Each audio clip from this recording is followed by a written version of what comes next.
I watched them through the window of my parked car.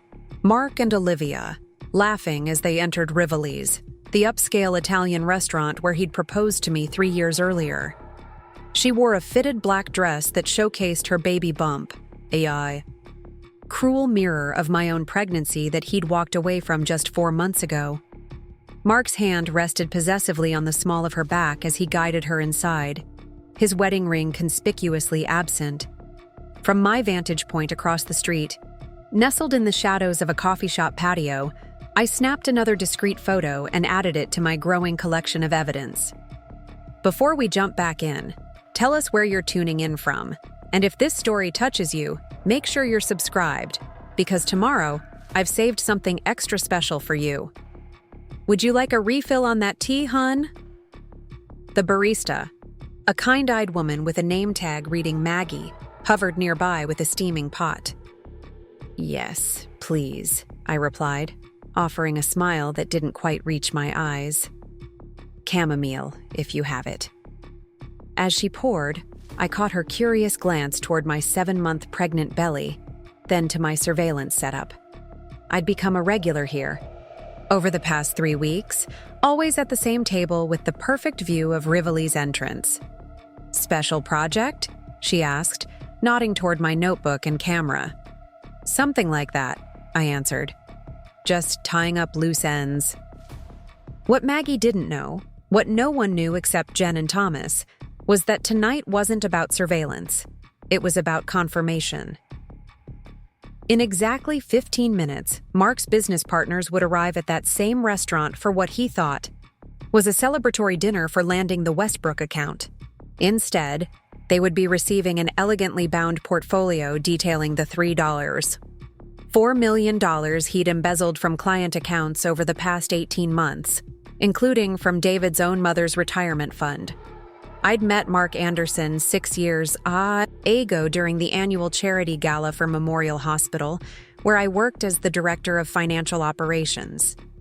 He was charming in that practiced way of men who know their effect on women, tall with dark wavy hair and confidence that bordered on arrogance.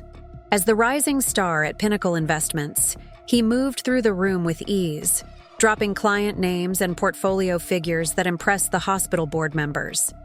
I wasn't supposed to be his target that night. I was just the woman who called him out when he misquoted healthcare investment statistics during his pitch to our chief of surgery. Actually, I'd interrupted, healthcare tech startups have a 63% failure rate in the first 3 years, not 43%. That's publicly available data from last quarter's SEC filings. The momentary flash of irritation in his eyes quickly transformed into intrigue. Later, he approached me at the bar and conceded that I was right. Most people don't fact-check me mid-sentence, he said with a half-smile. I'm Mark Anderson. Rebecca Hayes, I replied, not particularly impressed. Most professionals double-check their statistics before presenting them as facts. That challenge seemed to awaken something in him. Instead of being offended, he became determined to win me over. Looking back, I should have recognized this pattern. His need to conquer, to possess what initially resisted him. 3 months of persistent courtship later, I agreed to a proper date. 2 years after that, I became Rebecca Anderson in a lavish ceremony that was featured in Riverdale's social pages. What I didn't understand then was that Mark's pursuit had never been about me. It had been about the challenge, and about what I represented: access to the hospital's wealthy donor network, and the respectability of having a wife with impeccable professional credentials. Most importantly, I later realized, he valued my financial acumen and the blind trust I placed in him to manage our investments. The first 3 years of our marriage followed a predictable pattern. We renovated the Craftsman House in Oak Hill that I'd fallen in love with. We hosted dinner parties for his clients and my hospital colleagues. We traveled to the right destinations and were photographed at the right charity events. On the surface, we were the perfect power couple of Riverdale's professional class. The cracks began to show during our 4th year together. Mark's late nights at the office grew more frequent. His explanations became vaguer. The scent of his cologne changed subtly, and his phone became a closely guarded possession. Classic signs that I ignored, partly because I was working 70-hour weeks managing the hospital's massive expansion project, and partly because I didn't want to see what was happening. It was Jen who finally forced me to confront reality. Over brunch one Sunday, while Mark was supposedly at a client emergency meeting, she showed me a photo her husband had taken at Lakeside Lodge the previous day, and pretended not to notice when he slipped away to the guest bathroom to take a call from Olivia. Over the next 2 weeks, I played the role of oblivious pregnant wife perfectly while setting my plan in motion. I transferred my personal savings, which predated our marriage, to a new account at a different bank. I gathered important documents and irreplaceable family heirlooms, sending them to Jen's house for safekeeping. I forwarded all medical records related to my pregnancy to Dr. Chen's private email to ensure continuity of care. Most importantly, I leveraged my hospital contacts to gain introduction to several Pinnacle Investments clients who had connections to our donor network. Through carefully phrased conversations about investment verification for potential hospital partnerships, I began collecting evidence of discrepancies between what clients believed was in their accounts and what official Pinnacle statements showed. Mark made it almost too easy. He was so confident in my ignorance, so certain of my compliance, that he never noticed the careful groundwork I was laying. He didn't even question when I suggested putting the house solely in my name for tax purposes, related to my hospital benefits, a fabrication any actual financial advisor would have questioned immediately. But Mark, eager to simplify his planned exit from our marriage, signed the papers without reading them thoroughly. On a Tuesday morning, exactly 3 months after discovering the affair, and with 17 client account discrepancies documented, I put the final phase of my plan into action. Mark left for work expecting to return to his normal routine. Instead, he would come home to an empty house.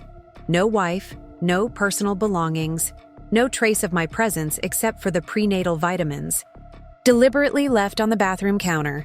I took only what could fit in 2 suitcases, leaving everything else behind: clothes, wedding photos, the jewelry he'd given me over the years. Everything except for the documentation I'd gathered, which was already secured in Thomas's office and in a safety deposit box under my maiden name. Then I simply disappeared. I moved into a furnished apartment that Eleanor had helped me secure through a corporate housing service used by the hospital for visiting specialists. I took a medical leave from work, citing pregnancy complications that required rest. Only Jen, Thomas, and Dr. Chen knew where I was. I blocked Mark's number and disconnected from all social media.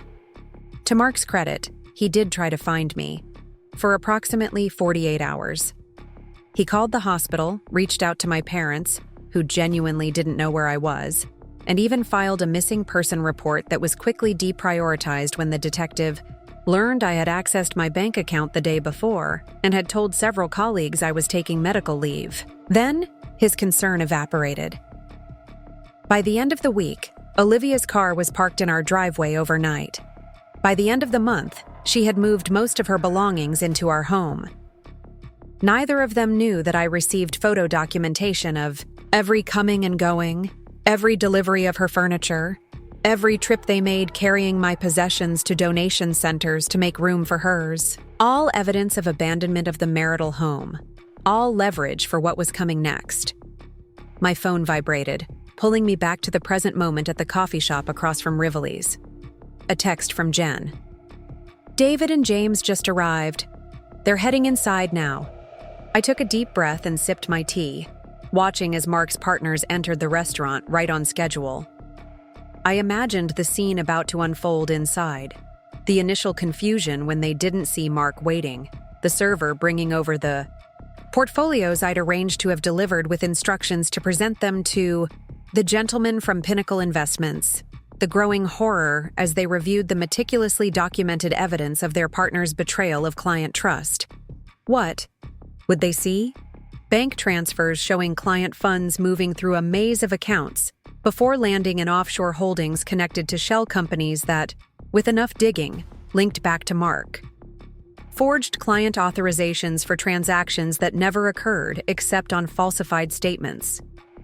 A complete timeline correlating fund disappearances with Mark's personal expenditures, including the apartment he'd leased for Olivia and the down payment on the Chicago condo they'd toured.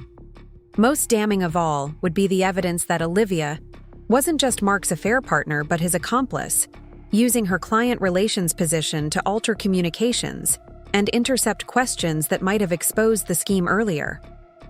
I knew exactly how long it would take them to read through the material, approximately 12 minutes for the executive summary, another 20 for the supporting documentation, which meant that in about half an hour. Preparing and narrating this story took us a lot of time, so if you are enjoying it, subscribe to our channel. It means a lot to us. Now back to the story. As if on cue, my phone rang. It was Thomas. "It's done," he said without preamble.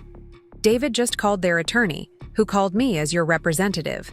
They want to meet, all parties including Mark, tomorrow morning to discuss resolving this situation with minimal damage to all concerned." "And?" I prompted, knowing there was more. "And they've already removed Mark's access to all client accounts, effective immediately. They're conducting emergency audits tonight. David specifically mentioned that his mother's retirement fund better be intact, or there would be consequences beyond legal channels." I smiled slightly, watching the restaurant entrance. "Thank you, Thomas. Set the meeting for 10 a.m. at your office." I ended the call just as commotion erupted at Rivoli's entrance. Mark burst through the doors, face flushed with anger and panic, phone pressed to his ear. Olivia followed, confusion evident in her expression as she struggled to keep up in her heels. Neither of them noticed me watching from across the street as they hurried to his car. It was happening even faster than I'd anticipated. David and James must have confronted him immediately rather than waiting to consult with attorneys first. Good. The shock value would make Mark more likely to make mistakes, to reveal more than he intended in his panic to explain away the evidence. My phone buzzed again with a text from Thomas. "Just got a call from O's attorney. She's claiming whistleblower status, offering evidence against M in exchange for immunity." Olivia was already throwing Mark under the bus to save herself. Exactly. As I'd predicted she would when faced with potential criminal charges while pregnant. Self-preservation was a powerful instinct. I signaled for the check, leaving Maggie a generous tip before gathering my things. There was no need to watch anymore. The dominoes were falling precisely as I had arranged them. As I drove back to my temporary apartment, another text came through, this one from a number I didn't recognize. It was Mark. "I know this was you. You've destroyed everything. We need to talk now." I didn't respond. There was nothing to discuss.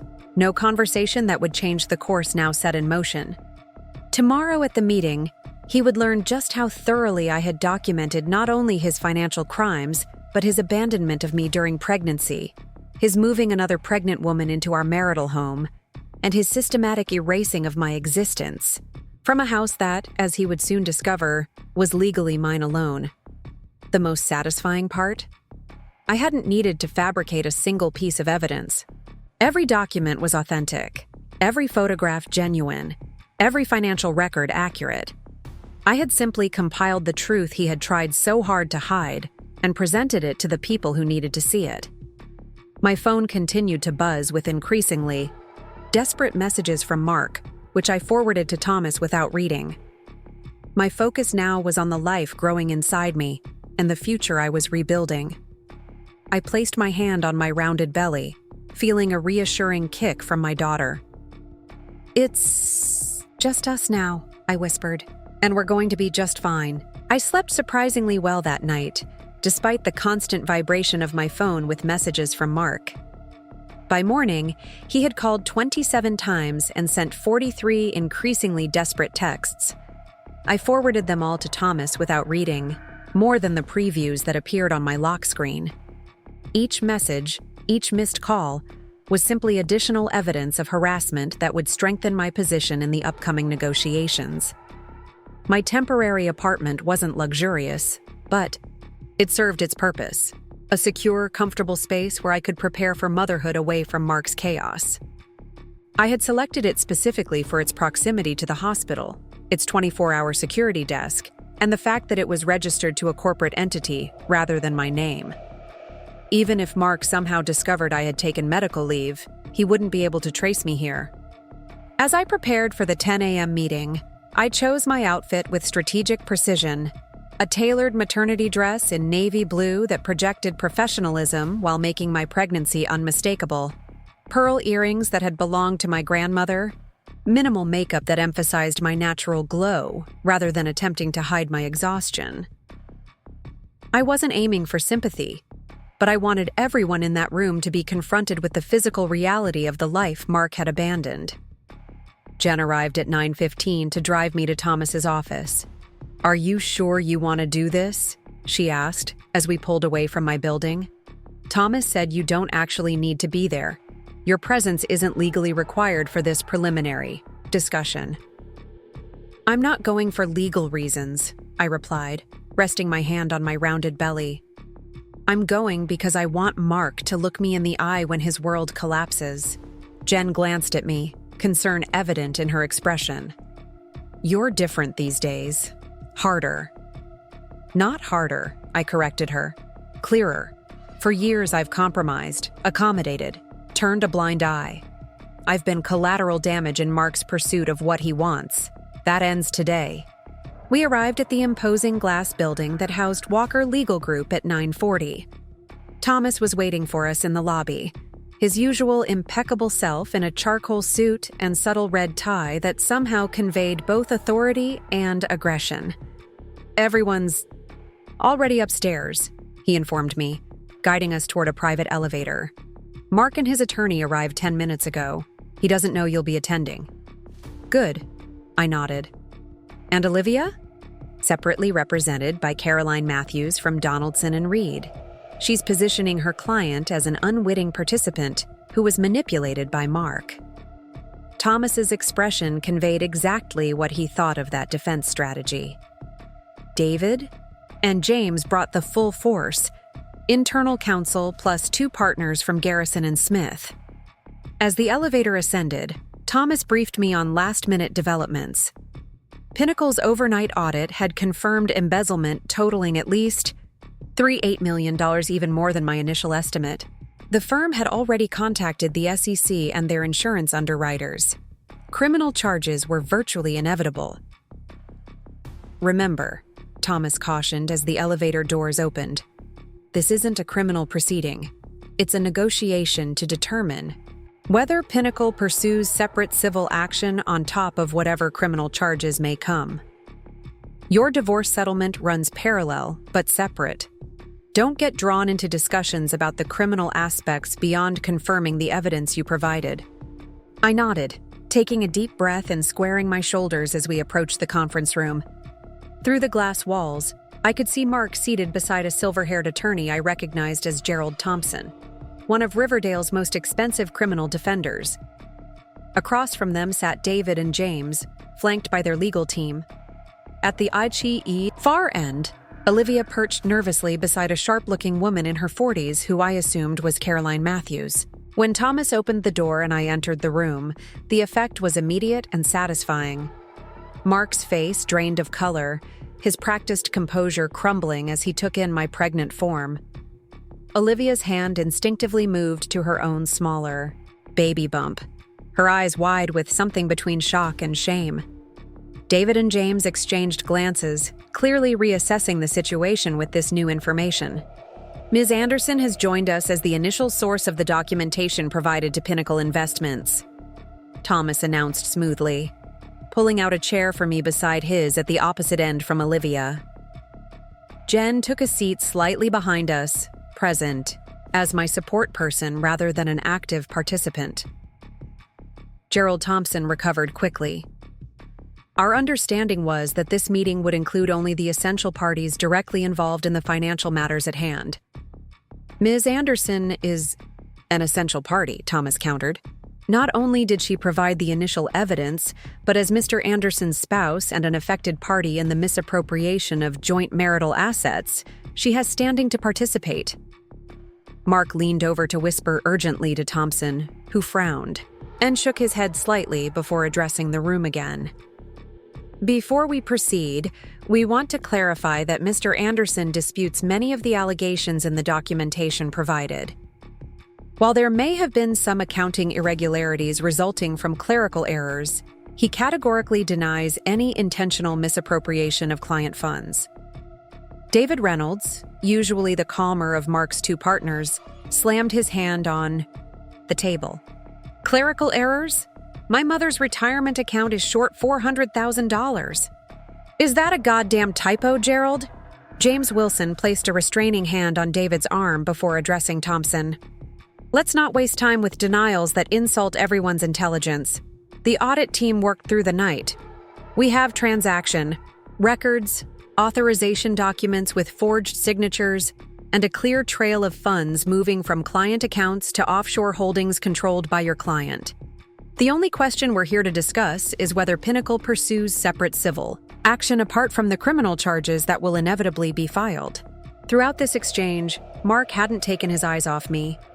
I met his gaze steadily, my expression neutral, revealing nothing of the satisfaction I felt watching him squirm. Finally, he broke the silence. "Becca," he said, his voice strained. With forced calm, "We need to talk privately. This has gone too far. Whatever you think happened." "Mr. Anderson," Thomas interrupted sharply, "you will not address my client directly. Any communication should go through counsel." "She's my wife," Mark protested, desperation bleeding into his voice. "A wife you abandoned during her pregnancy to begin a relationship with another pregnant woman," Thomas replied coldly. "A wife whose signature you forged on a second mortgage for the marital home. A wife whose personal assets you commingled with embezzled funds.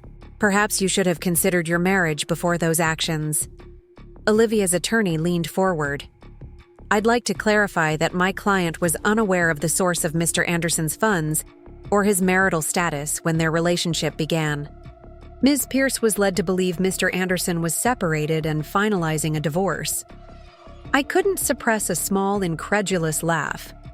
"Interesting, since you moved into our marital home, a home with wedding photos still on the walls and my clothes still in the closets. Did you think I was a particularly realistic mannequin, Ms. Pierce?" Caroline Matthews gave Olivia a warning look before responding. "My client's understanding of the situation is not the central issue here. What's relevant is that Ms. Pierce had no knowledge of or participation in any financial improprieties. In fact, she's prepared to provide evidence of Mr. Anderson's actions in exchange for immunity from prosecution." This revelation clearly blindsided Mark. He turned to Olivia in shock. "You're cooperating against me? After everything I've done for you, I left my pregnant wife for you. And that's supposed to make me trust you?" Olivia shot back, her composed facade cracking. "You're going to prison, Mark. What exactly am I supposed to do with a baby and no support while you serve time for financial fraud?" The meeting was rapidly descending into chaos, exactly as I had anticipated it would. People showed their true colors under pressure, and everyone in this room was feeling the weight of consequences bearing down on them. Pinnacle's lead attorney, a stern woman with precisely cut gray hair, tapped her pen on the table to regain control. "Let's refocus. We have 3 separate but related matters here. The criminal investigation that's already in motion, Pinnacle's potential civil action, and the Andersons' marital dissolution. I suggest we address them in order of urgency." For the next 2 hours, we methodically worked through each issue. Pinnacle's position was straightforward. They would support full criminal prosecution while pursuing separate civil action to recover clients' funds unless Mark cooperated completely in identifying all diverted funds and assisting in their recovery. Mark's options narrowed with each passing minute. Gerald Thompson, recognizing the strength of the evidence against his client, pivoted from denial to damage control, seeking the best possible arrangement in what was clearly going to be a devastating outcome for Mark regardless. Throughout the discussions, I remained mostly silent, letting Thomas handle the legal aspects while I observed Mark's gradual disintegration. The polished, confident investment advisor who had charmed his way through boardrooms was gone, replaced by a cornered man desperately searching for an escape route that no longer existed.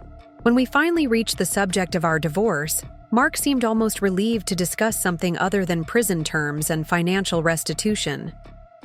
"I just want what's fair," he said, attempting to project reasonableness. "We can split the assets evenly, sell the house." "The house is solely in my name," I interjected calmly. "A fact you would have known if you'd read the documents you signed 3 months ago." Mark stared at me in disbelief. "What are you talking about? We bought that house together." "I suggested placing it in my name for tax purposes related to my hospital benefits," I reminded him. "You signed the transfer without reading it, too preoccupied with your affair and embezzlement scheme to notice I was protecting what was mine." The look of dawning comprehension on Mark's face was priceless. The slow realization that while he thought he'd been cleverly hiding his deceptions, I had been quietly outmaneuvering him. Thomas smoothly took over, outlining our terms. I would retain the house and all my personal property. There would be no division of my retirement accounts or personal savings. Mark would be responsible for all legal fees related to the divorce, and he would pay substantial child support and medical costs for our child once born, regardless of his incarceration status. "This is robbery," Gerald Thompson protested. "Mr. Anderson will have nothing left after restitution and legal fees." "You're kicking him while he's down." "No," Thomas replied evenly. "We're ensuring Ms. Anderson and her child are protected from the consequences of Mr. Anderson's actions. She didn't embezzle client funds. She didn't betray her marriage vows. She didn't forge signatures or create fraudulent financial statements. Your client did all of those things, and now he's facing the natural consequences." By the time the meeting concluded at 2:15 p.m., the framework of 3 separate agreements had been established. Mark would plead guilty to reduce charges in exchange for cooperation in recovering funds. Pinnacle would pursue civil damages only for amounts not recovered through the criminal process, and our divorce would proceed on my terms, with Mark relinquishing all claims to the house and my personal assets. As the various parties gathered their documents and prepared to leave, Mark made one last desperate attempt to speak with me, approaching as I stood to exit. "Becca, please," he said quietly, his voice strained. "I know I made mistakes, terrible mistakes, but this is the mother of my child. We can still work something out." I regarded him coolly, one hand resting protectively on my belly. I stopped, being your anything the moment you chose to abandon us. The woman you're looking at now is simply the one who exposed your crimes. "You destroyed my life," he whispered, anger finally breaking through his facade of contrition. "No, Mark, you destroyed your life," I corrected him. "I just made sure you couldn't destroy mine in the process." With that, I turned and walked out, Jen and Thomas flanking me as we left the conference room. I didn't look back to see Mark's expression or to acknowledge Olivia's tearful gaze following me. Their drama was no longer my concern. In the elevator, Jen squeezed my hand. "Are you okay?" I considered the question carefully. Was I okay? My marriage was over. My husband was headed to prison. I was 7 months pregnant and rebuilding my life from the ground up. Yet, despite all this, I felt something I hadn't experienced in months. Peace. "I will be," I answered truthfully. Thomas accompanied us to the parking garage, reviewing next steps as we walked. The divorce paperwork would be expedited given the unusual circumstances. Mark would likely begin serving time within 6 to 8 weeks, depending on the final plea arrangement. All communication would continue to go through counsel. "What about the house?" I asked. "Will Mark try to contest ownership now that he knows it's in my name?" "He can try," Thomas replied with a hint of a smile.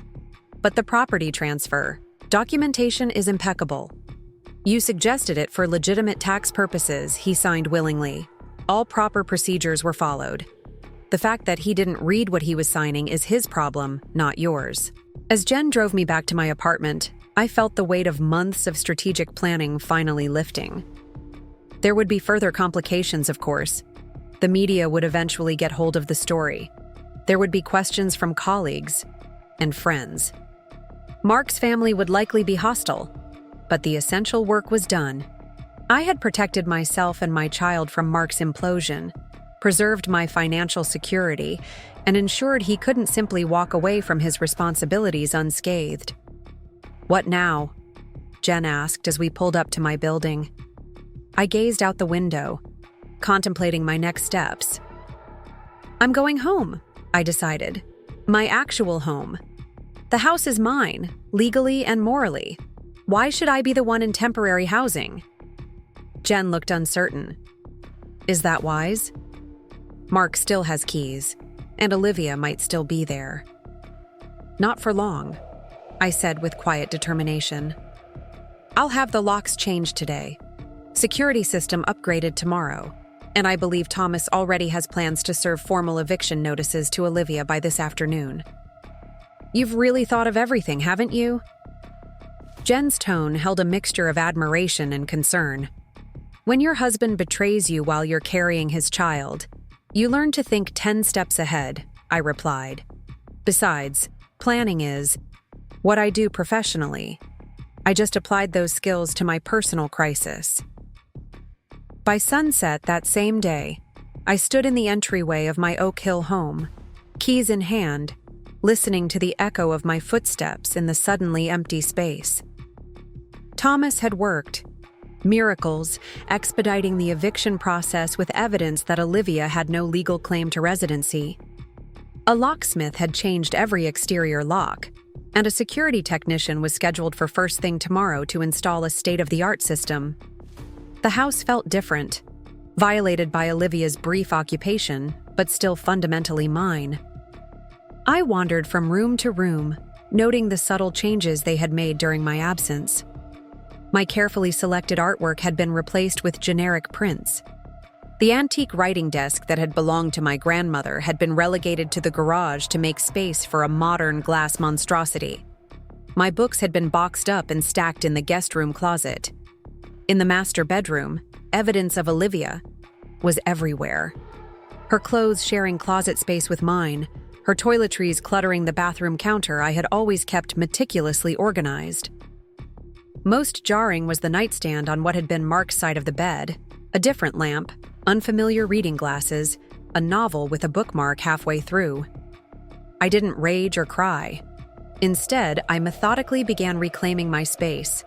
I gathered Olivia's belongings, folding her clothes neatly into the expensive suitcases she had left behind.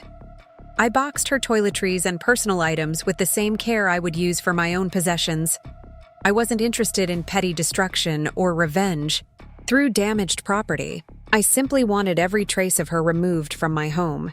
By midnight, I had cleared the master bedroom and bathroom completely, replacing my own things exactly where I wanted them. The rest could wait until morning. I changed the sheets, took a long shower in my own bathroom, and finally slept in my own bed for the first time in months. The next morning brought a flurry of activity. The security technician arrived at 8 a.m. to install a system that would make Fort Knox envious. Camera monitoring, biometric locks, motion sensors, the works. By noon, my home was more secure than it had ever been under Mark's protection. Thomas called with updates that painted a clear picture of Mark's rapidly deteriorating situation. The SEC had formally filed charges. Pinnacle Investments had issued a public statement distancing themselves from his actions. Several clients had already filed individual lawsuits separate from the firm's actions. Mark's assets were frozen, his accounts under investigation, his reputation in tatters. "What about Olivia?"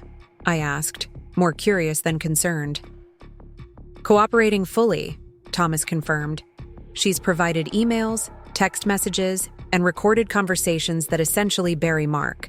In exchange, she'll likely avoid criminal charges, though her professional reputation is finished in financial services."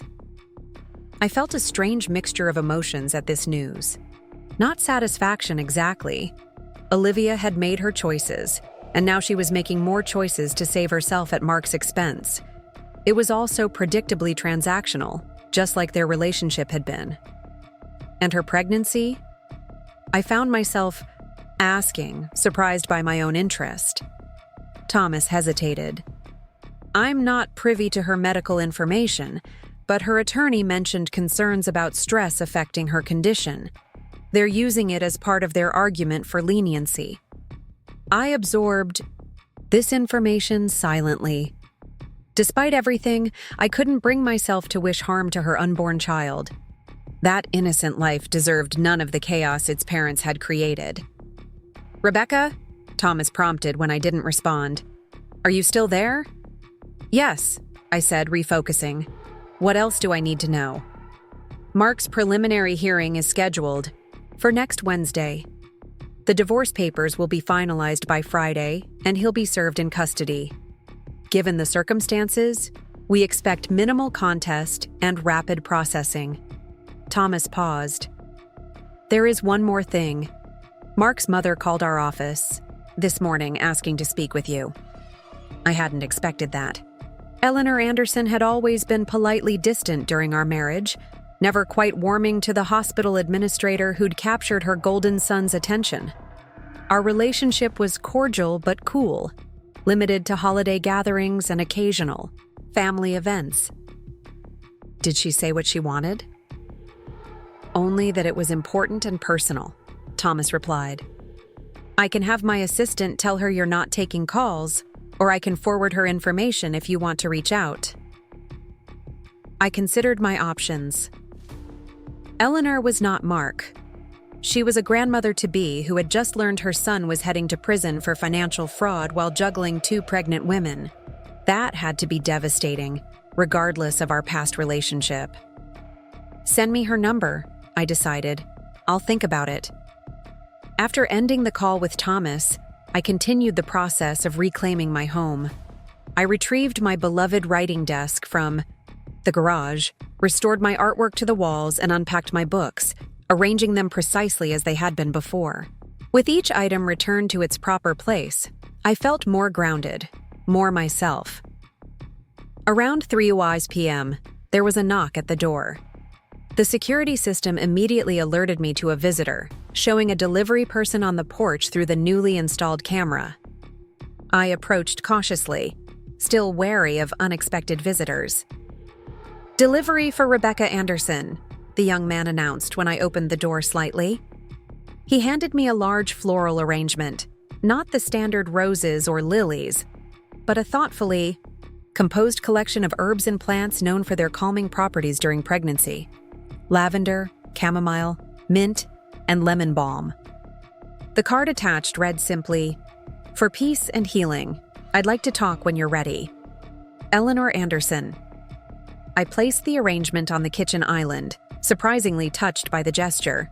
Eleanor had never struck me as particularly warm or nurturing, but perhaps there were depths to her I hadn't seen during the carefully orchestrated family gatherings Mark had controlled. Later that evening, after further consideration, I texted the number Thomas had provided. "Thank you for the plants, Eleanor. I appreciate the thoughtfulness. I'm willing to talk, but I need some time. Maybe next week?" Her response came quickly. "Take all the time you need. This must be overwhelming. I just want you to know that family isn't always defined by marriage certificates. You and my grandchild matter to me, regardless of Mark's mistakes." I read the message several times, unexpected tears blurring my vision. Throughout the methodical execution of my plan to protect myself and my child, I had focused entirely on legal strategies, financial security, and evidence gathering. I hadn't allowed myself to consider the emotional support we might need beyond Jen and my close friends. The possibility that Eleanor might be an ally rather than an adversary was both surprising and oddly comforting. I decided to reserve judgment until we spoke in person, but I allowed myself a small measure of hope that my child might have at least one grandparent who chose connection over division. As the week progressed, I settled back into my home and established new routines. I contacted the hospital about returning from medical leave, arranging a gradual transition back to work with modified duties that accommodated my advancing pregnancy. Dr. Chen confirmed that, despite the stress, my baby was developing normally, a resilient little girl who had weathered the storm alongside me. Mark's criminal case continued to unfold in the background of my life. I followed the developments through Thomas, rather than subjecting myself to the sensationalized media coverage that had begun to emerge. Financial advisors' Double Life Exposed and Pregnancy, Betrayal, and Millions Missing were among the tamer headlines. Pinnacle Investments managed to contain some of the damage by demonstrating their immediate response and cooperation with authorities, but the firm's reputation had taken a significant hit. David and James were working overtime to reassure clients and implement new oversight procedures that would prevent similar fraud in the future. 10 days after the initial meeting at Thomas's office, I received notice that my divorce had been finalized in record time, accelerated by Mark's guilty plea and the overwhelming evidence of his misconduct. Just like that, I was Rebecca Hayes, again, legally and symbolically reclaiming my identity separate from the man who had betrayed me. That same evening, Eleanor called rather than texted.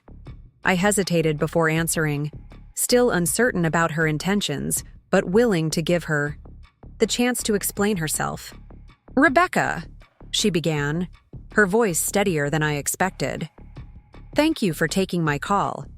I've been hoping we could meet in person, perhaps for tea if you're feeling up to it." "I think I'd like that," I replied cautiously.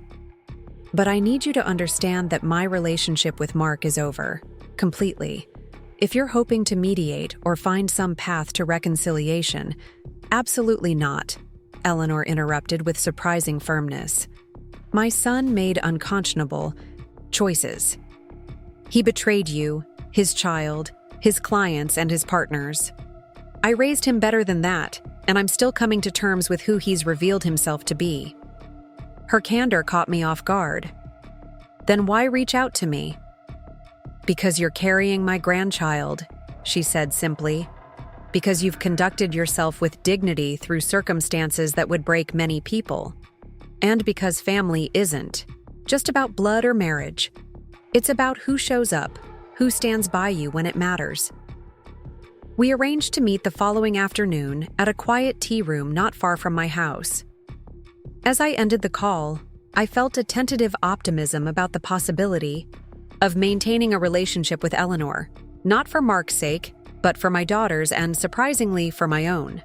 That night, as I prepared for bed in my reclaimed space, I found myself reflecting on the journey of the past months.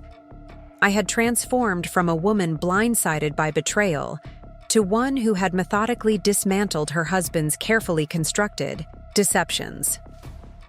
I had protected myself and my child financially and legally. I had reclaimed my home, my name, and my independence. Yet the most profound change wasn't visible in legal documents or bank statements. It was in my fundamental understanding of my own capabilities, my resilience, and my unwillingness to accept less than I deserved. Mark had underestimated me catastrophically, assuming that my pregnant vulnerability would ensure my compliance, or at least my silence. He had been wrong. As I placed my hand on my rounded belly, feeling my daughter's reassuring movements, I made her a silent promise. She would grow up knowing her worth wasn't defined by others' perceptions. She would learn that kindness wasn't weakness, and that self-protection wasn't selfishness. Most importantly, she would understand that when someone shows you who they truly are, whether through love or betrayal, the wisest response is to believe them the first time. Tomorrow would bring new challenges: the meeting with Eleanor, preparations for my daughter's arrival, the continued fallout from Mark's criminal case. But tonight, in the quiet sanctuary of the home I had fought to protect, I allowed myself to simply be present, grateful for my strength and the unexpected peace that comes with standing firmly in your own truth. The tea room Eleanor had suggested was a charming Victorian conversion with stained glass windows and delicate china cups that reminded me of a more genteel era. I arrived 15 minutes early, a habit from my professional life that had served me well during this personal crisis. Being first to any meeting meant controlling the environment, choosing the best seating, and having time to compose myself. I selected a quiet corner table with a view of both the entrance and the garden beyond.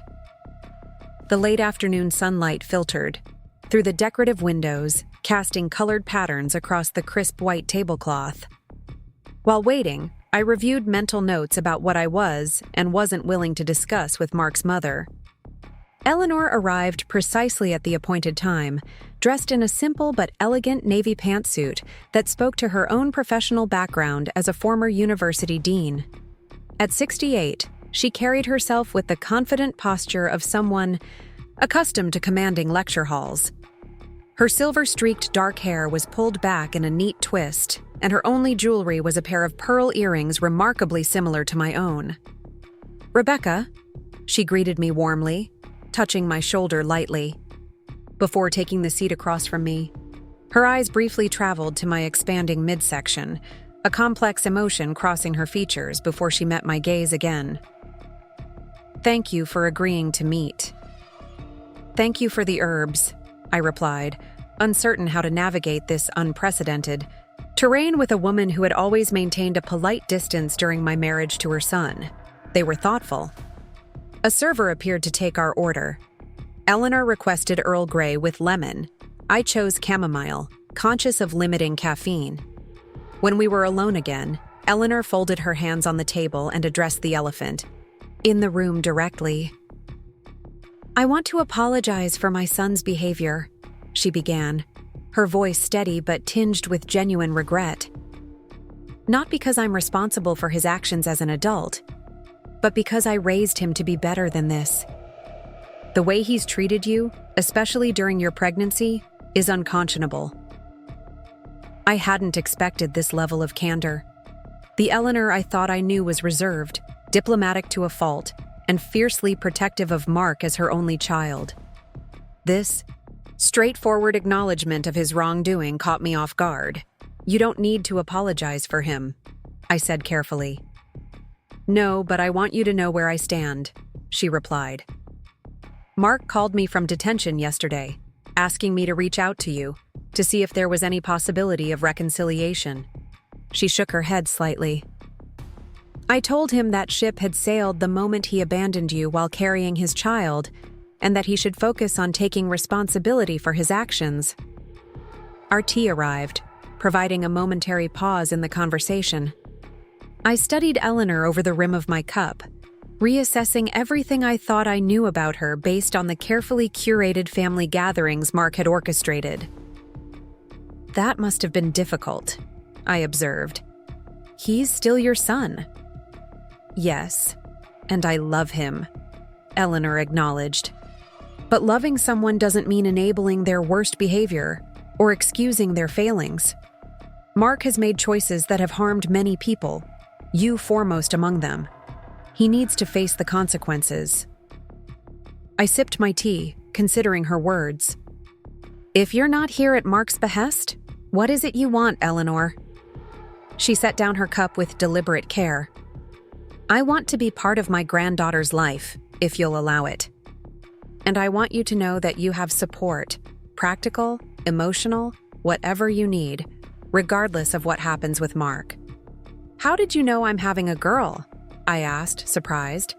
A small smile touched Eleanor's lips. "Mark mentioned it during his call, one of the few moments when he seemed to think beyond himself. He said you had texted him after the anatomy scan." I nodded, remembering the brief moment of normalcy in our disintegrating marriage when I'd shared that news, still hoping we might salvage something for our child's sake. That had been before discovering Olivia was pregnant too, before understanding the full extent of Mark's deceptions. "I appreciate the offer," I said slowly. "But I'm still processing everything that's happened. I can't make promises about ongoing relationships right now."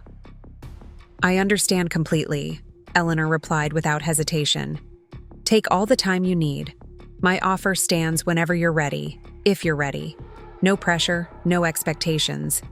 As our conversation continued, I gradually realized that the reserved woman I'd known during my marriage had been as much a construct of Mark's manipulation as anything else. The real Eleanor was forthright, perceptive, and possessed a dry wit I'd never been allowed to see. "Mark controlled the narrative," she explained when I mentioned this observation. "Family gatherings were performances where everyone had assigned roles. I was cast as the slightly cold, hypercritical mother, because it served his purpose. It let him play the dutiful son constantly seeking approval, which garnered sympathy and admiration." "That's remarkably insightful," I said, genuinely impressed by her self-awareness. "I've had a lot of time to reflect since his arrest," Eleanor replied, "and I've spoken with some of the other people affected by his actions. The patterns are clearer from a distance." By the time we finished our tea, I felt a cautious optimism about maintaining a relationship with Eleanor, not immediately, but perhaps in time. She respected my boundaries, asked thoughtful questions about my pregnancy without prying into my personal decisions, and never once suggested that Mark deserved forgiveness or understanding.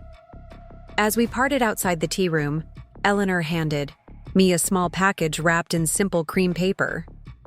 "A gift for my granddaughter," she explained. "Nothing elaborate, just something I thought she might need." I opened it later at home, a hand-knitted baby blanket in soft cream wool with my daughter's initials, LRH for Lily Rebecca Hayes, embroidered in one corner. A simple card read, "Made with hope for her future, available for babysitting when you're ready, Grandma Eleanor." The gesture brought unexpected tears. In the midst of legal proceedings, property reclamations, and financial disentanglements, this small, normal act of grandmotherly love was a reminder that life would continue beyond Mark's betrayal. My daughter would have a history that began with complicated circumstances, but wasn't defined by them.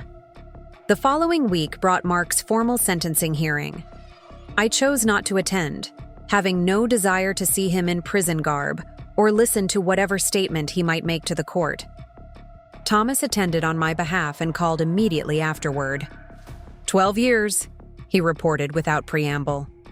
Eligible for parole after 7 with good behavior and full cooperation in recovering the remaining funds. The sentence was exactly what the prosecution had requested, significant enough to reflect the severity of the crimes but not the maximum possible term. Mark had benefited from his guilty plea and his ongoing assistance in tracking the embezzled funds, much of which had been recovered from various hidden accounts. Did he mention me? I couldn't help asking, immediately annoyed at myself for caring. "Only in his statement to the court," Thomas replied. He expressed regret for betraying his wife and unborn child among his other apologies. It seemed rehearsed, likely crafted with his attorney's assistance to demonstrate remorse. For sentencing purposes, I absorbed this information silently, uncertain how to feel. Part of me had wanted Mark to suffer the maximum possible punishment. Another part was relieved that this chapter was closing with reasonable efficiency. What mattered most was that he would be incarcerated long enough for me to establish my new life, and for Lily to have stability before any possibility of his re-entry into our world. "What about restitution?" I asked, focusing on the practical aspects. "The court ordered full repayment to all victims, with your personal accounts given priority since they were marital assets," Thomas explained. "You should receive the documented amounts within 30 days. Not that you need it. Your financial situation is quite secure independent of these funds." He was right. My position at the hospital provided an excellent salary, and I had always maintained separate savings that Mark hadn't been able to access. The house was fully paid for, a result of my inheritance from my grandfather combined with prudent financial management before Mark began his embezzlement scheme. The restitution was more about justice than necessity. "And Olivia?" I asked, surprising myself again with interest in her situation. Thomas hesitated. "She's received immunity in exchange for her testimony, as expected. She's moved back to Seattle, where she apparently has family. According to court documents, she's due in approximately 2 months." I calculated quickly, a few weeks after my own due date.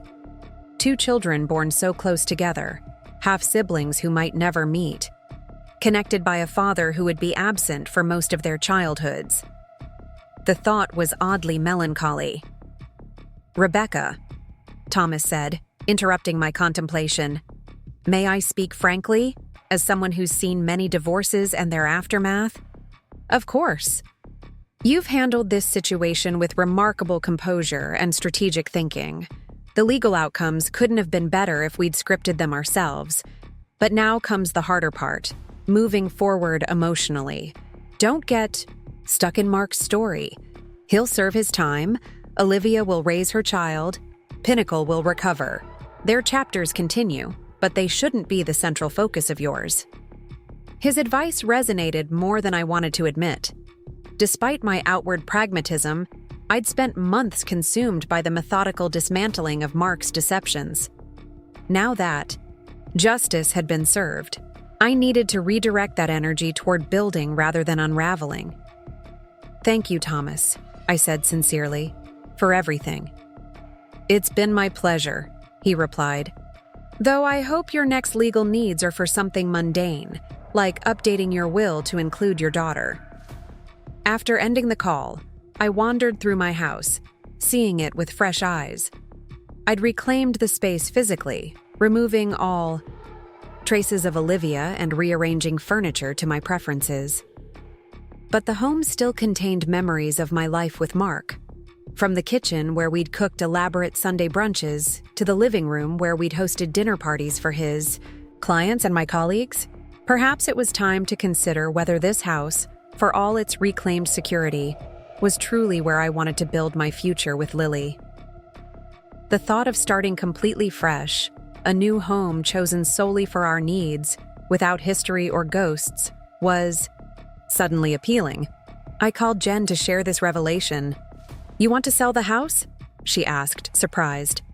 "After everything you did to prove it was yours?" "That's just it," I explained, the idea crystallizing as I spoke. "I proved it was mine, which means I can choose what happens to it." Staying was about security and principle. Selling would be about freedom and new beginnings. Jen was quiet for a moment, considering. "That actually makes perfect sense," she finally said. "Where would you go?" I hadn't thought that far ahead, but possibilities immediately presented themselves. Perhaps the Riverside neighborhood closer to the hospital, with its family-friendly parks and excellent schools. Or maybe the renovated loft spaces downtown, surrounded by cultural amenities and vibrant city energy. The choice was entirely mine, uninfluenced by anyone else's preferences or considerations. "I'm not sure yet," I admitted, "but for the first time in a long time, I'm excited about the question." The following month passed in a blur of practical preparations for both my impending motherhood and my professional return. I worked with a real estate agent to prepare my house for the market, decluttering spaces and updating fixtures to maximize its value. I interviewed pediatricians, researched childcare options, and transformed the former guest room into a serene nursery in soft greens and yellows. At the hospital, I gradually increased my hours, focusing on preparing my department for my upcoming maternity leave. My colleagues were supportive, many having followed the public spectacle of Mark's case with varying degrees of horror and fascination. To their credit, most respected my privacy enough not to ask direct questions, though I occasionally overheard whispered conversations that fell silent when I entered rooms. Dr. Chen monitored my pregnancy with extra care, concerned about the Continued stress despite the resolution of the legal proceedings. "Your blood pressure is higher than I'd like," she noted during my 34-week appointment. "The baby is developing perfectly, but I'm concerned about preeclampsia risks."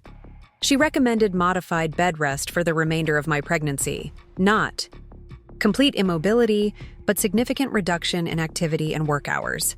I negotiated a compromise. I would work remotely 3 days a week and come into the hospital only for essential meetings, with a promise to elevate my feet regularly and monitor my blood pressure daily. This adjusted schedule proved to be a blessing in disguise, giving me time to finalize preparations for Lily's arrival and to process the emotional aftermath of everything that had happened. I began working with a therapist specializing in pregnancy and trauma, gradually untangling the complex web of betrayal, vindication, and lingering grief for what might have been. Dr. Winters helped me recognize that beneath my controlled exterior, I harbored significant anger, not just at Mark's betrayal, but at the years I'd spent accommodating his needs and overlooking warning signs of his true character. "Anger is appropriate," she assured me during one particularly emotional session. "It's a natural response to violation and deception. The question is what you do with it." I used it to fuel my strategic planning, I acknowledged, to stay focused on protecting myself and Lily. "And that served its purpose," she agreed. "But now that those immediate concerns are addressed, what happens to the anger that remains?" It was a profound question, one I continued to explore in subsequent sessions. I didn't want to carry that anger into my relationship with my daughter, or allow it to color my future interactions with others. At the same time, I recognized that the experience had fundamentally changed me, making me more cautious, more protective of my boundaries, more attuned to inconsistencies in others' words and actions. As my due date approached, I made one decision that surprised even myself. After careful consideration, I reached out to Eleanor again, inviting her to be present in the delivery room alongside Jen. Her response was immediate and emotional, honored to be included and committed to supporting me however I needed.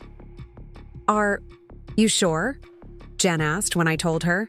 "Having your ex-mother-in-law at the birth is unusual." "Everything about this situation is unusual," I pointed out. "Eleanor has been consistently supportive without any agenda. She respects my boundaries, and she's Lily's grandmother. Including her feels right." In truth, my decision was also practical. As a single mother with limited family nearby, my own parents lived across the country and couldn't travel until after the birth due to my father's health issues. I needed to build a support network that went beyond traditional definitions. Eleanor had proven herself trustworthy, and her experience as both a mother and healthcare professional, she'd been a nursing professor before becoming a dean, made her a valuable resource. My water broke at 3:17 a.m. on a Tuesday morning, 2 weeks before my due date. I called Jen first, who promised to be at my house within 20 minutes, then Eleanor, who calmly talked me through timing my initial contractions while she prepared to meet us at the hospital. My third call was to Dr. Chen, who alerted the obstetrics team to prepare for my arrival. The labor progressed more rapidly than expected for a first birth. By noon, after just 9 hours of increasingly intense contractions, Lily Rebecca Hayes entered the world with a robust cry and perfect APGAR scores. She weighed 6 pounds, 4 ounces, small but mighty, with a shock of dark hair and eyes that, when they briefly opened, revealed a deep blue that might eventually match my own. Holding her against my chest in those first moments, I experienced a clarity I'd never known before. Every decision I'd made, every strategy I'd implemented, every boundary I'd established, all of it had been leading to this: creating a safe, stable world for this perfect being who depended entirely on me. "She's beautiful," Jen whispered, tears streaming down her face as she stroked Lily's tiny foot. "She looks like you," Eleanor observed from the other side of the bed, her professional composure momentarily overcome by grandmother emotions. "Same determined chin," The hours after birth passed in a haze of medical checks, first feeding attempts, and brief moments of astonished joy whenever I gazed at my daughter. Jen eventually left to update other friends and pick up last-minute supplies for my return home. Eleanor remained, providing quiet support and practical assistance with a nurse's efficiency and a grandmother's tenderness. "I have something to ask you," I said during a quiet moment when Lily was sleeping peacefully in the hospital bassinet, beside my bed. "It's a significant request, so please feel free to consider it carefully before answering." Eleanor looked up from the baby blanket she was refolding, her expression curious but patient. "I'd like to include you in Lily's birth certificate," I explained. "Not as a legal guardian. That role belongs to Jen if anything happens to me, but as her grandmother officially recognized in her documentation." Eleanor's eyes widened with surprise, then filled with tears. She quickly blinked away. "I would be honored," she said simply. "But may I ask why? After everything Mark has done." "Lily deserves to know where she comes from," I replied.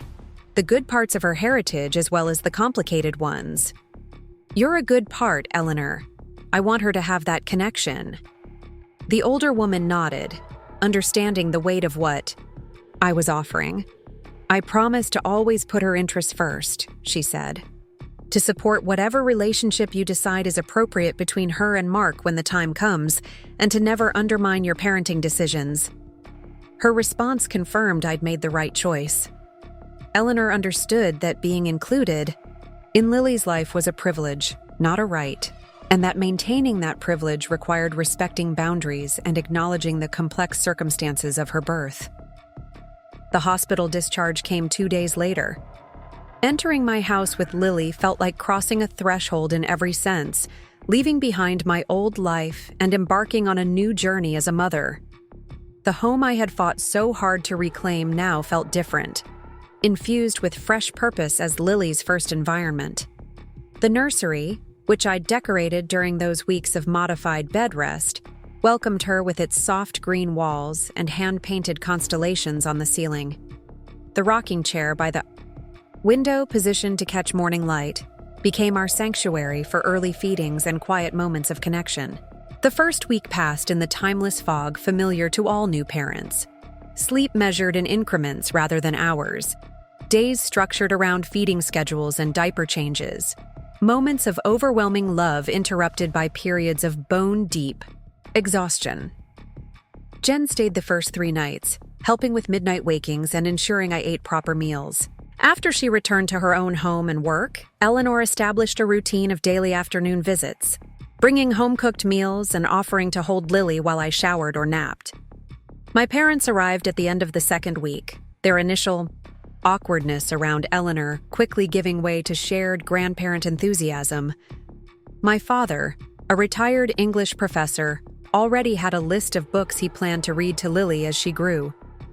My mother, ever practical, took charge of organizing the growing collection of baby clothes and supplies that threatened to overwhelm the nursery.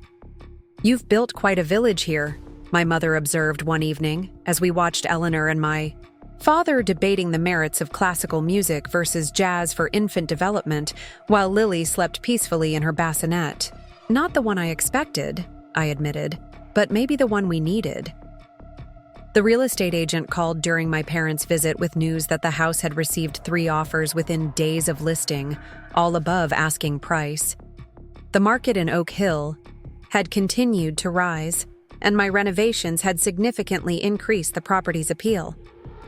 I accepted the highest offer, from a young surgeon and his wife who were expecting twins, a fitting continuation for a home that would now be associated with new beginnings rather than painful endings. With the house sale in process, I began seriously considering where Lily and I would establish our permanent home. The downtown lofts initially appealed to my independent spirit, but practical considerations around green space and future schooling pointed toward the Riverside neighborhood. I arranged to tour several properties once my postpartum recovery allowed more activity. When Lily was 3 weeks old, I received an unexpected letter forwarded through Thomas's office. The envelope contained a handwritten note from Mark, sent from the federal correctional facility where he was serving his sentence, and a separate sealed letter labeled, "For Lily when she's older." I set the second letter aside, uncertain whether I would ever share it with my daughter, and opened the note addressed to me. "Rebecca, I know I have no right to communicate with you after everything that's happened. You made it abundantly clear that our relationship is over, and you have every justification for that decision. I'm not writing to ask for forgiveness or reconciliation. Those ships have sailed, and I'm the one who set them on fire. I'm writing because I've had time to reflect on the person I became and the choices I made. The further I get from that life, the less I recognize the man who betrayed you, who risked everything that mattered for temporary advantages that now seem meaningless. You were right about everything. You saw through me when I couldn't even see myself clearly. The calculated way you dismantled my deceptions wasn't vindictive. It was justice, methodically applied by the person I had most underestimated. I've enclosed a letter for our daughter. I understand if you choose never to give it to her. That's your right as her mother, and I've forfeited any say in the matter. The letter contains no excuses, only an explanation she might someday want, and my hope that she inherits your integrity rather than my weakness. You won't hear from me again unless you initiate contact. I've instructed my attorney to address all legal matters through Thomas to respect your boundaries. The child support payments will continue to be processed automatically regardless of whether we have any communication. I hope you and Lily find happiness. You deserve that and more." Marky folded the letter carefully, neither comforted nor disturbed by its contents. It was exactly what I would have expected from Mark after the reality of his situation had fully registered. Eloquent, seemingly sincere, but ultimately self-focused, even in its contrition. The letter to Lily went into a secure file box with other documents she might someday want to see: her birth certificate, the final divorce decree, news articles about Mark's case that had been carefully preserved without emotional commentary. Whether those documents would ever be relevant to her life depended on choices I hadn't yet made. Choices about how much of Mark's identity would be included in her understanding of herself, about whether supervised visits might someday be appropriate when she was old enough to process who he was and what he had done. Those decisions lay years in the future, and I was learning to focus on the present moment with my daughter, rather than anticipating problems that might never materialize. The days settled into a rhythm of feedings, tummy time, infant smiles, and gradually lengthening periods of sleep. I began interviewing nannies for when my maternity leave ended, knowing that while I loved being Lily's mother, I also needed the intellectual stimulation and sense of purpose my career provided. When Lily was 6 weeks old, I received notification that the funds from Mark's restitution had been deposited as ordered by the court. I transferred the entire amount into a trust for Lily's education, mentally closing another chapter in the complicated story of her origins. The money had been recovered, justice had been served. What mattered now was moving forward. On a crisp, autumn morning, with Lily securely fastened in her carrier against my chest, I signed the closing documents on our house and handed the keys to the expectant couple who would make it their own home. Walking away, I felt a surprising lightness. Not because I was leaving behind the memory of Mark's betrayal, but because I was carrying forward everything that truly mattered: my daughter, my resilience, and the knowledge that we could rebuild anywhere, on our own terms. The following week, I closed on a riverside Victorian with a deep front porch, mature oak trees, and a sunny kitchen perfect for family gatherings. Eleanor helped me select furniture for the new space, while my parents extended their visit to assist with the move. Jen organized a housewarming party that doubled as a belated baby shower, filling the home with laughter and good wishes. Standing on my new porch that evening after everyone had left, with Lily sleeping soundly in the bassinet we'd moved to the master bedroom, I gazed at the neighborhood that would form the backdrop of her childhood. Children's bicycles leaned against nearby porches. Porch lights glowed warmly in the early darkness. From somewhere down the street came the sound of a piano being practiced, the same passage repeated with increasing confidence. I had created this, not just survived Mark's betrayal but transcended it, building something better from the ashes of what had burned away. The woman who had methodically documented her husband's deceptions, who had calculated the precise moment to reveal his crimes, who had reclaimed her home and her identity through careful strategy. That woman had transformed into a mother fierce in her protection, but expansive in her hope.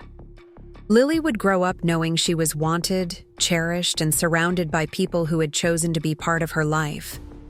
She would learn that families come in many forms, that resilience often follows heartbreak, and that a woman standing firmly in her own power is unstoppable. For now, though, she was simply my sleeping infant, unaware of the complicated circumstances of her birth or the long journey ahead. And I was simply her mother, watching the stars emerge above our new home. Grateful for second chances and new beginnings. Lily's first birthday arrived with the first hints of spring, crocuses pushing through the soil in the garden beds I'd planted the previous fall, sunlight lingering longer each evening, and a sense of completion as we marked a full cycle of seasons in our riverside home. I'd planned a small celebration, nothing elaborate for a child too young to remember it, but significant for me as a milestone in our journey together. The living room was tastefully decorated with pastel balloons and a handmade banner Jen had crafted during one of our weekly wine nights. Eleanor arrived early, bearing a carefully wrapped package and offering to help with final preparations. My parents had flown in the previous day, my father already established as Lily's favorite storyteller, my mother documenting everything with her new digital camera. "I can't believe how much she's grown," Eleanor remarked as she watched Lily, confidently pulling herself up on the coffee table, her dark curls bouncing with each determined movement. "She has your focus, that intense concentration when she's figuring something out." I smiled, recognizing the truth in her observation.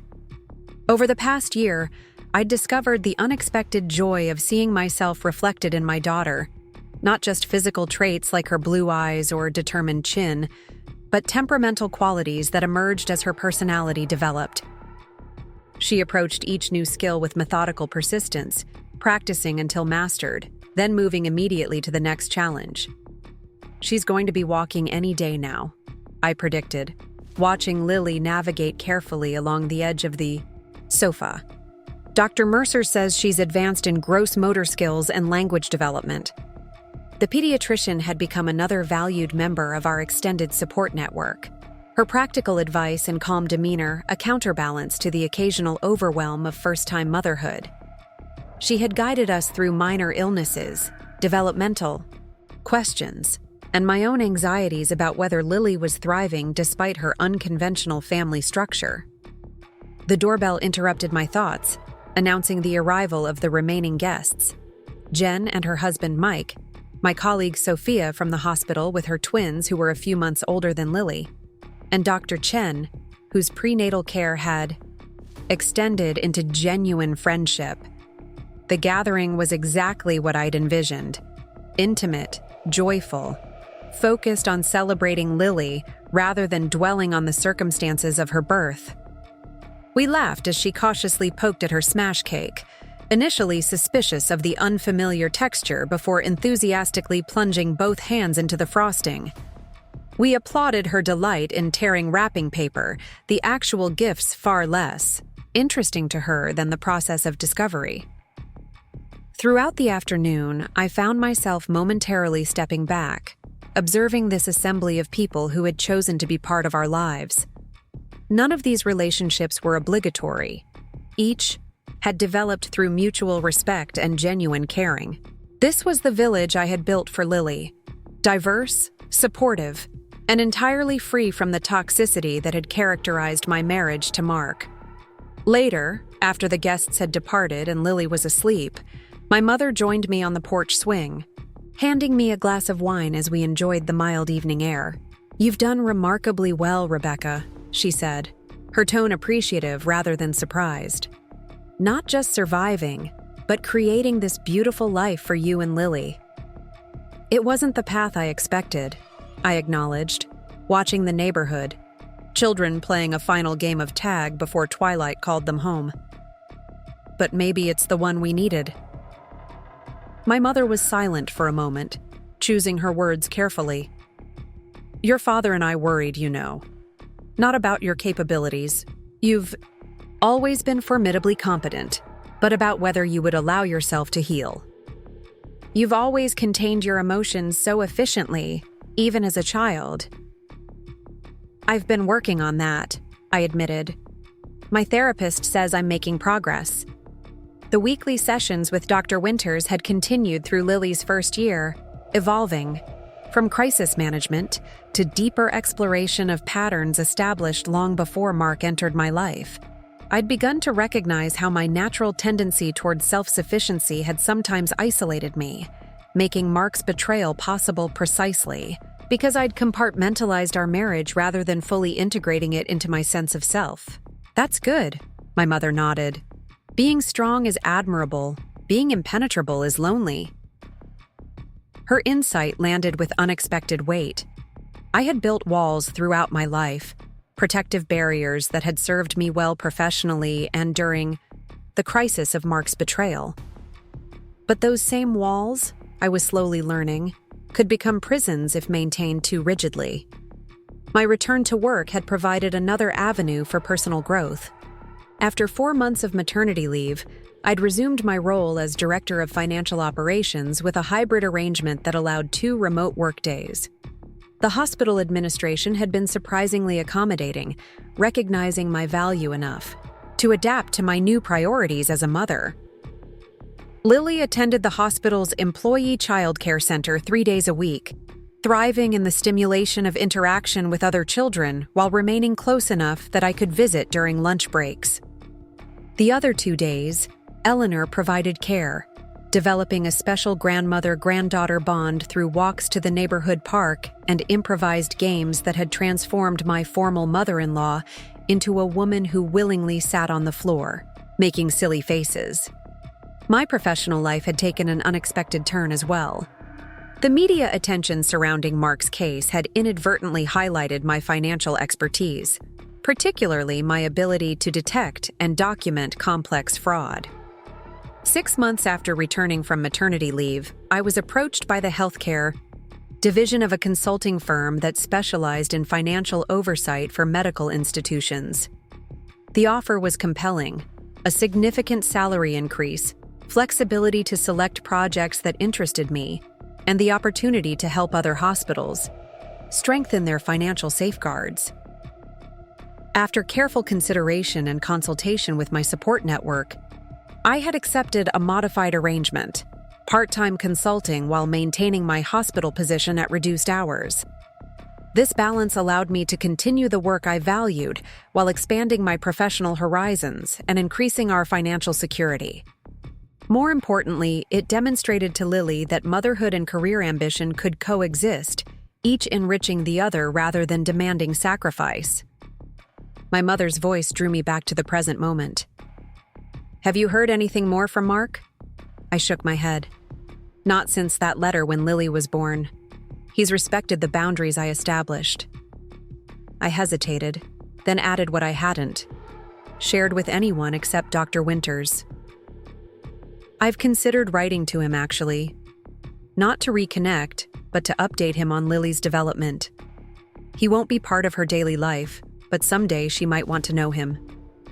Having contemporaneous accounts of her childhood might make that easier if and when the time comes. My mother studied me thoughtfully. That's remarkably generous considering everything he did. It's not about generosity, I clarified.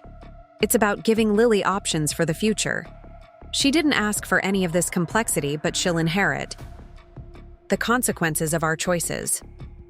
The more information she has, the better equipped she'll be to make her own decisions about these relationships.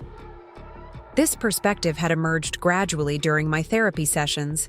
The recognition that while protecting Lily was my primary responsibility, Controlling her narrative beyond necessary safety considerations might ultimately limit rather than secure her well-being.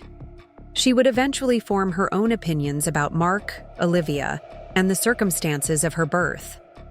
My role was to provide context and support, not predetermined conclusions. The following morning, after my parents departed for their flight home, I sat at my desk during Lily's nap time and composed a brief, factual letter to Mark. I included recent photos of Lily, a summary of her developmental milestones, and her current favorite activities. I kept my tone neutral, neither inviting ongoing correspondence nor explicitly discouraging it. After sealing the envelope, I set it aside, intending to mail it later that week. The decision felt right, a small step toward a more nuanced understanding of family obligations that extended beyond my personal feelings about Mark's betrayal. Spring progressed into summer, bringing new developments on multiple fronts. Lily took her first unassisted steps on a warm June evening, tottering across the living room rug with an expression of astonished pride that dissolved into giggles when she reached my outstretched arms. Her vocabulary expanded rapidly, simple, words combining into rudimentary sentences that revealed her observant nature and emerging sense of humor. My consulting work led to an unexpected opportunity when I identified systemic vulnerabilities in a hospital network's financial oversight systems. Rather than simply documenting the problems, I developed a comprehensive solution that integrated fraud detection algorithms with training protocols for financial staff. The resulting paper was published in a respected healthcare administration journal, establishing my reputation as an innovator in the field.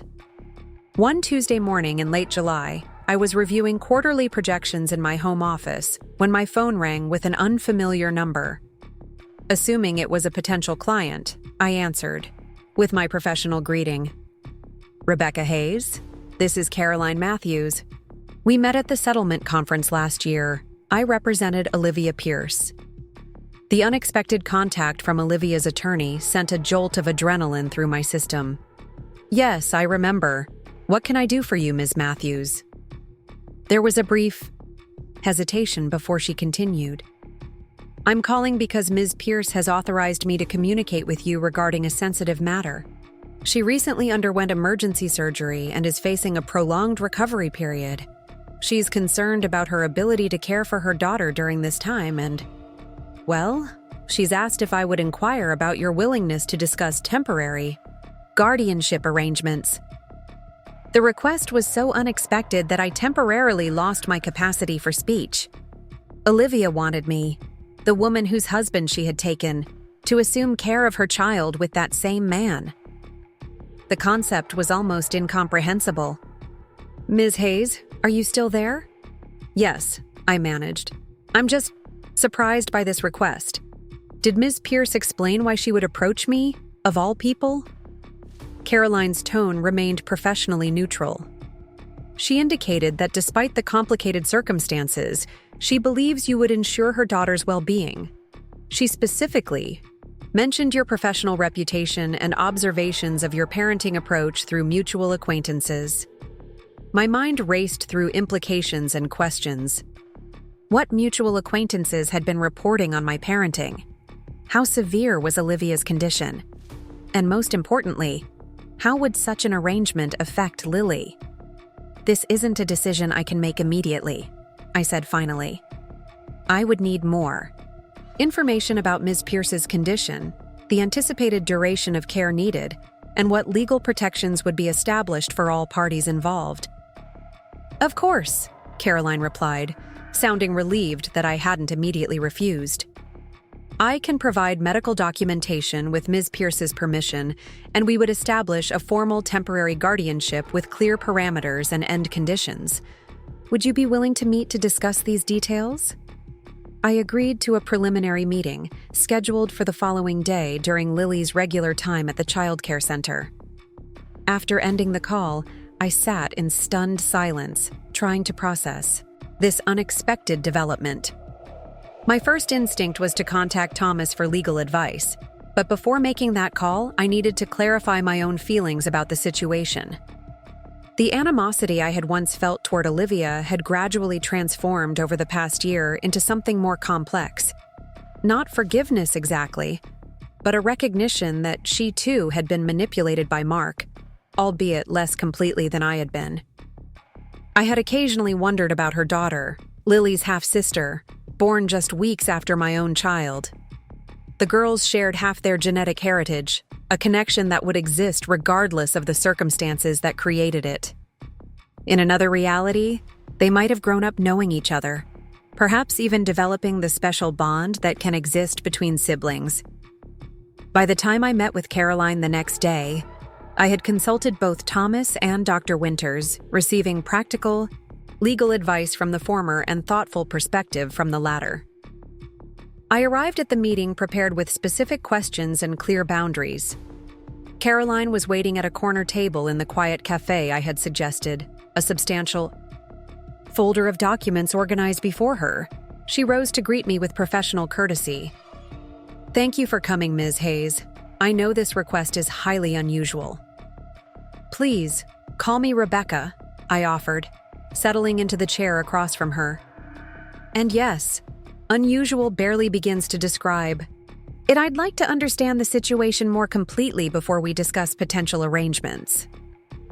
Caroline nodded, opening the folder. Olivia was diagnosed with stage 2 ovarian cancer 3 weeks ago. The surgery was successful in removing the primary tumor, but she's facing 6 months of chemotherapy with significant side effects expected. She has limited family support. Her parents are elderly and live in Seattle, and her only sister is overseas with military deployment. She's been trying to manage independently, but after a serious complication last week, left her hospitalized for 3 days. Her oncologist strongly advised establishing a care plan for Emma. Emma, I repeated softly. The girl had a name now, a specific identity beyond Olivia's daughter or Mark's other child. Yes, Emma Pierce. She's 14 months old, healthy, developmentally on target according to her pediatrician. Caroline slid a photo across the table, a chubby-cheeked toddler with dark hair and hazel eyes that clearly resembled Mark's. I studied the image, noting the striking similarities to Lily despite the different maternal genetics. They could easily be mistaken for full sisters rather than half-siblings. What exactly is Olivia proposing? I asked, returning the photo. A temporary guardianship lasting through her treatment period, estimated at 6 to 8 months.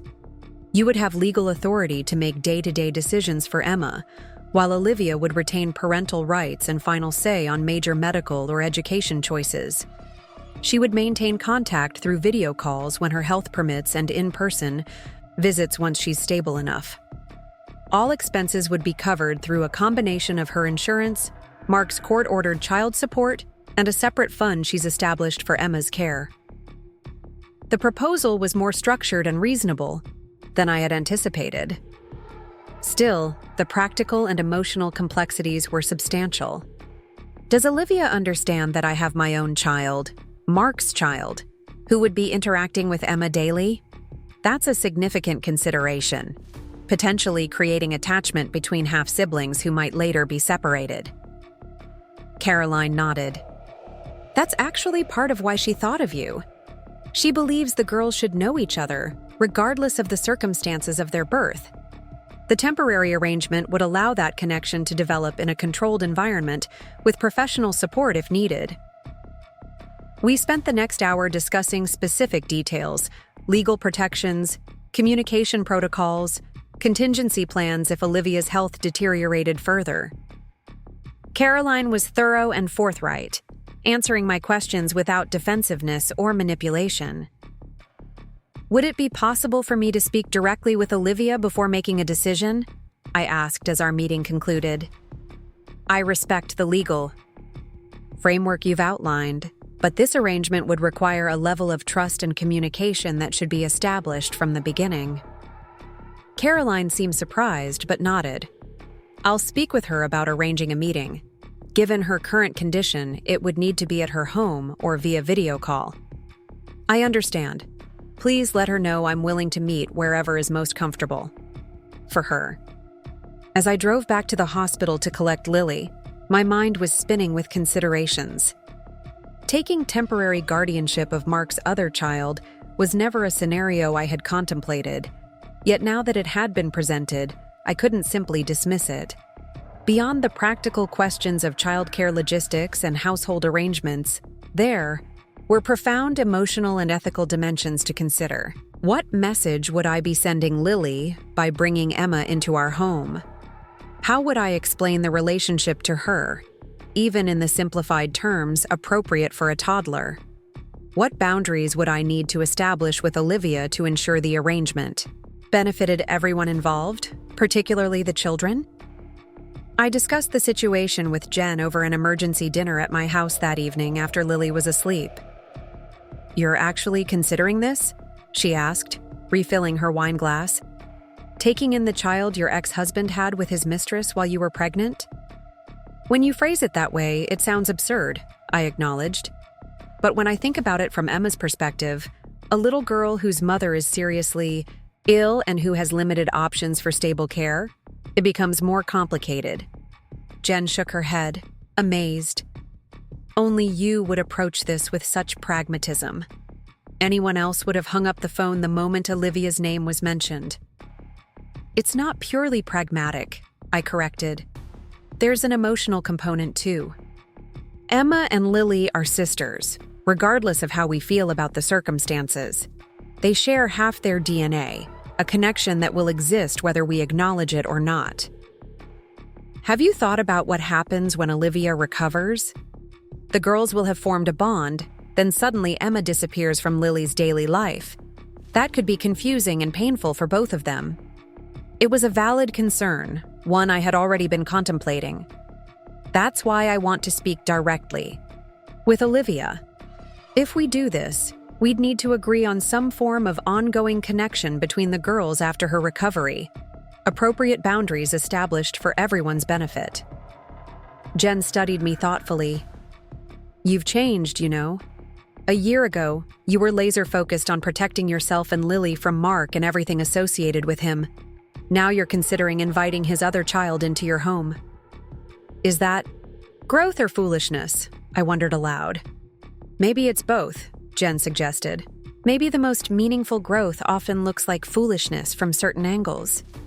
2 days later, I sat in Olivia's modest apartment on the east side of town, observing the woman who had once been the catalyst for my marriage's implosion. The physical changes from her illness were immediately apparent.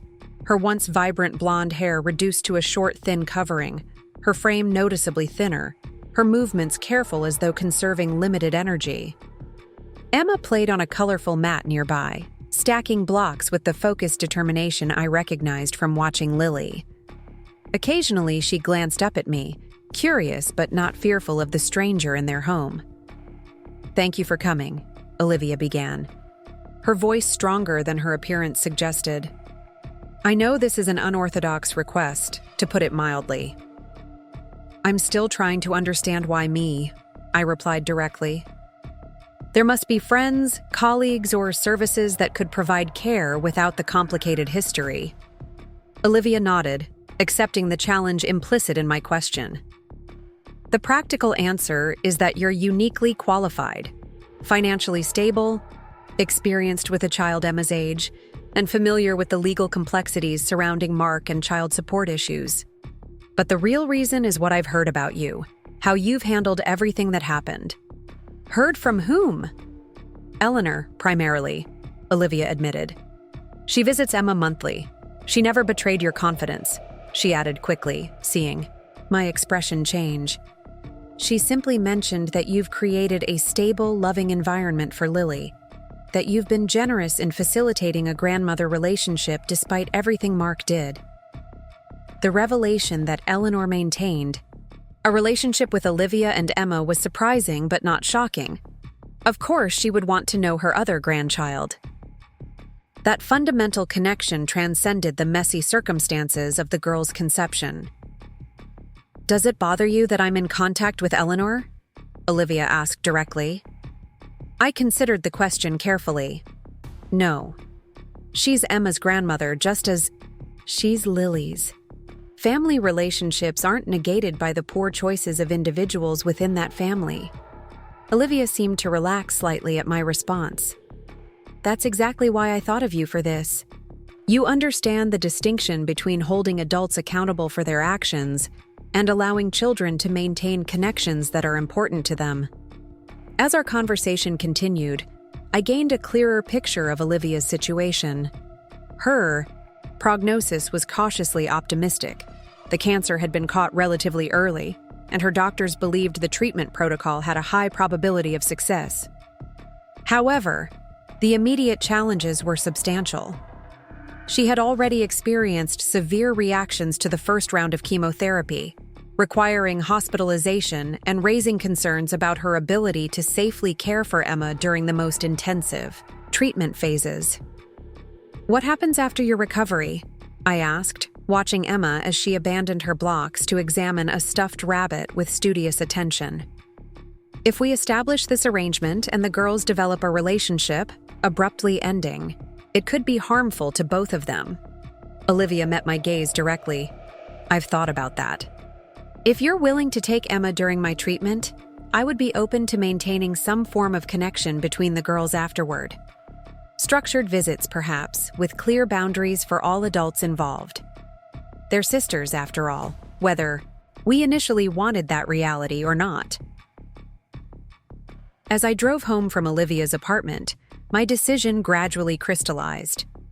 Taking temporary guardianship of Emma would be complex and potentially messy, requiring careful navigation of emotional and practical challenges. Yet refusing felt increasingly impossible, not because of obligation to Olivia, but because of what it would mean for Emma and, by extension, for Lily. I spent the next week consulting with my support network, establishing legal safeguards with Thomas's assistance and preparing my home for a second child. Eleanor, when informed of the potential arrangement, offered additional support without attempting to influence my decision either way. My parents expressed initial concern, but ultimately deferred to my judgment, trusting that I had thoroughly considered the implications. 23 days after Caroline's initial call, Emma moved into the yellow bedroom across the hall from Lily's nursery. The transition was smoother than I had anticipated, aided by several preliminary visits where the girls had opportunity to interact under Olivia's and my careful supervision. At 14 months, Emma was adaptable and resilient, quickly responding to the consistent routine I established for both children. Lily, still too young to understand the complex relationship, simply accepted Emma as a new playmate who suddenly shared her home, her toys, and her mother's attention. They developed their own communication system, a mixture of toddler words and invented gestures that occasionally left adults puzzled, but seemed perfectly clear to them. The first month brought expected challenges. Emma's occasional night terrors that I suspected were related to the separation from her mother, Lily's moments of jealousy when attention was divided, my own exhaustion from effectively becoming a single mother to two toddlers while maintaining my professional responsibilities. Yet alongside these difficulties emerged unexpected joys. The girls shared delight in simple pleasures, their developing bond that transcended the complicated circumstances of their birth, and my own growing attachment to Emma, whose thoughtful nature and resilient spirit increasingly endeared her to me. Olivia maintained contact through daily video calls when her health permitted, shorter messages when treatment side effects were particularly severe. I sent regular updates and photos, documenting Emma's activities and developmental progress. We established a co-parenting relationship unlike any I could have imagined, connected not by romantic partnership, but by shared concern for the children in our care. During her better weeks, Olivia visited our home, initially for short periods, that gradually extended as Emma became comfortable with the dual presence of both mother and temporary guardian. These visits were awkward at first, our historical connection impossible to completely set aside. Yet over time, a cautious respect developed, built on mutual recognition of the maturity we were both demonstrating for the children's benefit. "You're nothing like what I imagined," Olivia remarked during one such visit, watching the girls chase bubbles in the backyard. "When Mark talked about you, He painted a picture of someone cold, detached, completely focused on career advancement. "And you're not what I assumed either," I acknowledged. "We were both manipulated by Mark in different ways, shown versions of each other and ourselves that served his purposes." This shared recognition that we had both been influenced by Mark's selective representations formed the foundation of an unexpected alliance. Not friendship exactly, but a functional partnership built on transparent communication and centered entirely on the well-being of two little girls who deserved better than the complications adults had created in their lives. 4 months into the arrangement, as autumn painted the Riverside neighborhood in brilliant oranges and reds, I received an unexpected communication.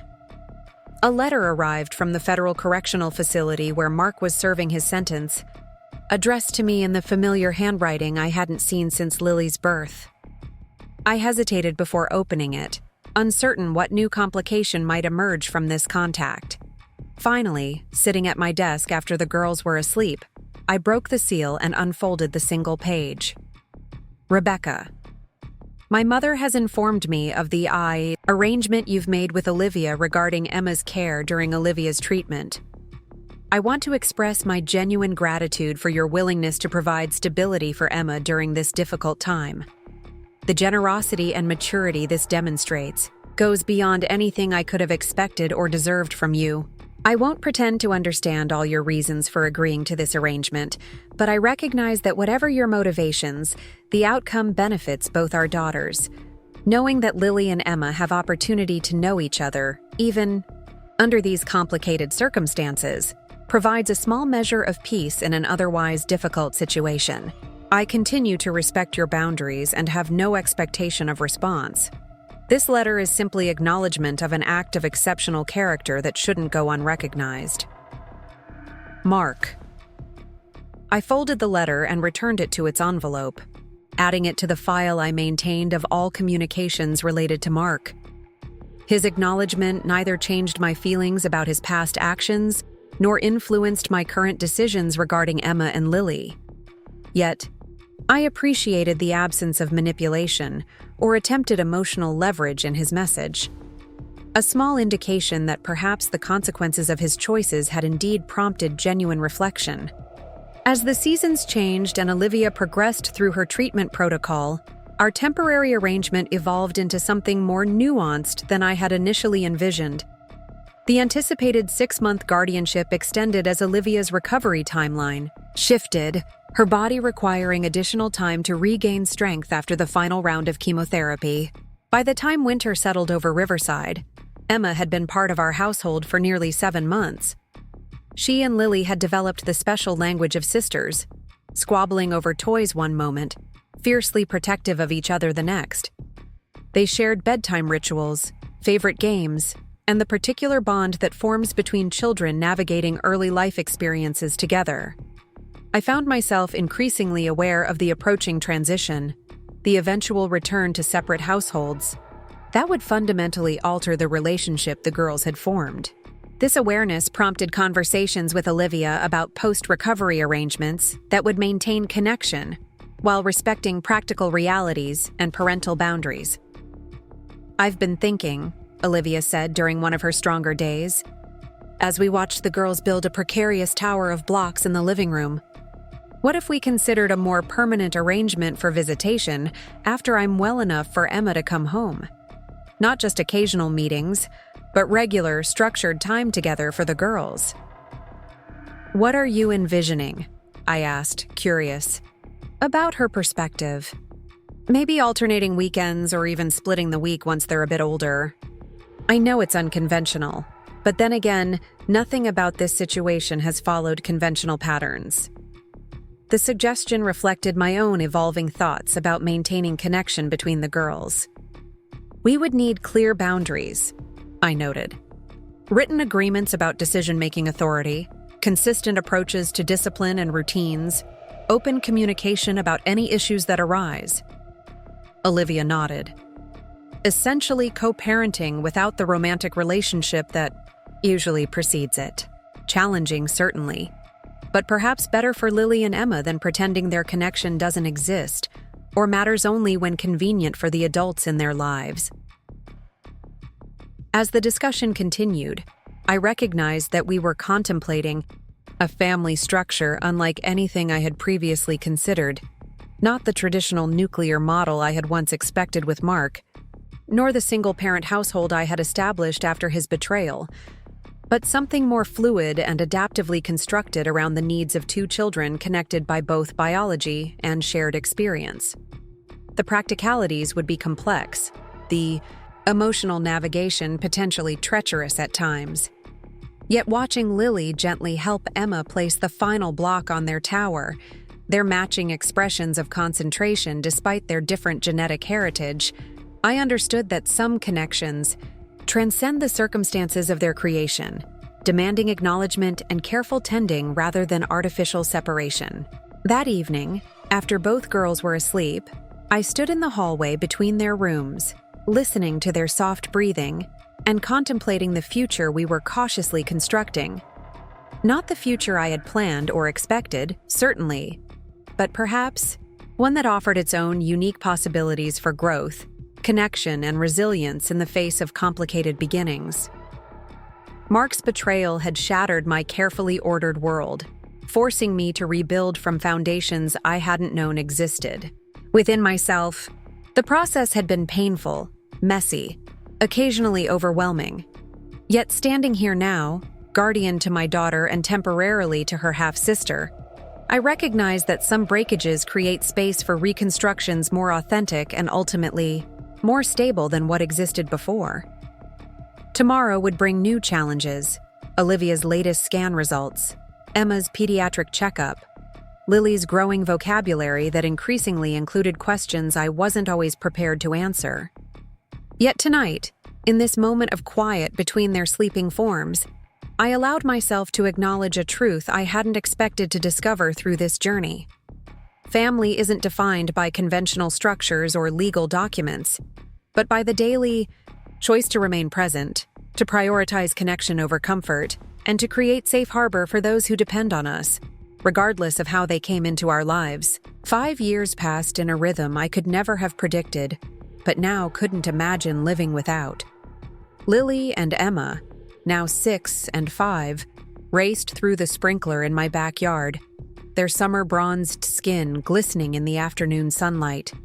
Olivia sat beside me on the porch swing, her once fragile frame restored to health after her cancer went into complete remission 3 years ago.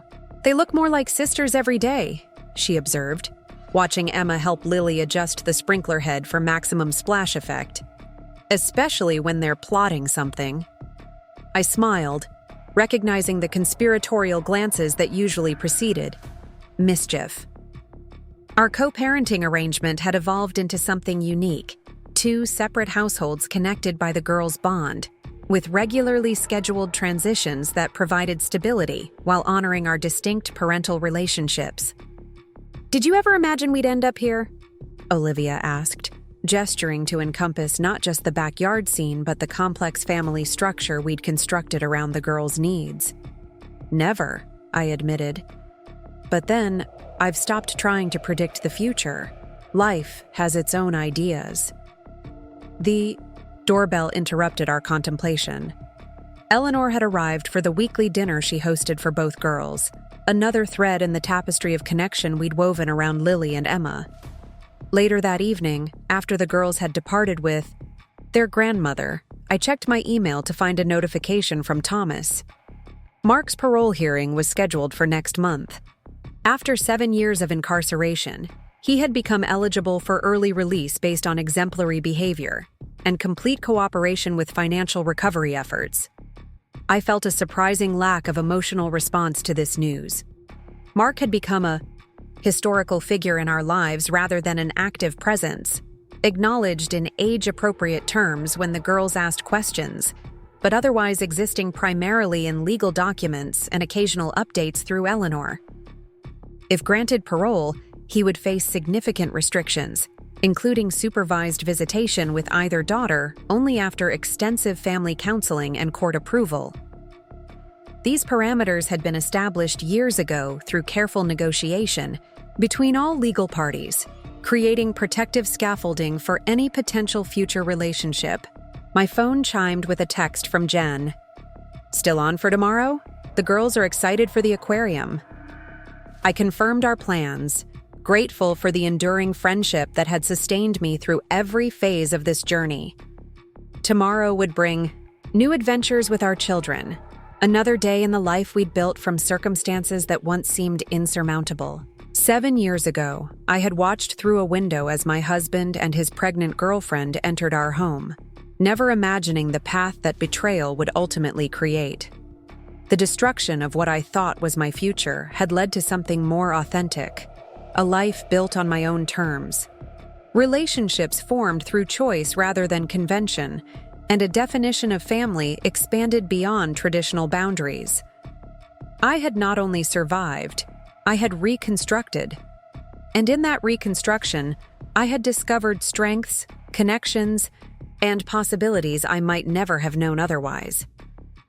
Up next, you've got 2 more standout stories right on your screen. If this one hit the mark, you won't want to pass these up. Just click and check them out.